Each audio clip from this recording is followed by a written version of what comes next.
Hi guys, and welcome to this exciting unboxing video of the Air Jordan 4 Retro Black Cat sneakers. These sneakers are one of the most sought after shoes in the market today, and I am so excited to share with you what's inside the box.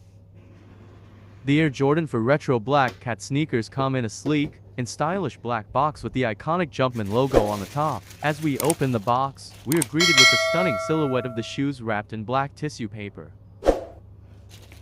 Now, let's take a closer look at the shoes. The Air Jordan 4 Retro Black Cat sneakers feature a black suede upper with perforated detailing, giving them a luxurious and premium look. The iconic Jumpman logo is displayed on the tongue, heel, and outsole, adding to the overall aesthetic.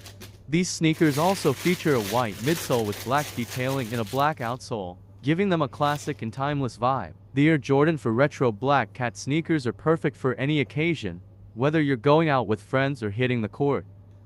Overall, I am super impressed with the Air Jordan 4 Retro Black Cat sneakers, and I know you will be too. They are comfortable, stylish, and will definitely turn heads wherever you go.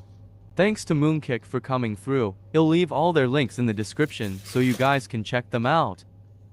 Thanks for watching this unboxing video, guys. Don't forget to like and subscribe for more exciting content. Don't wait, run to http moonkick.ru. All their links are in description. Check them out.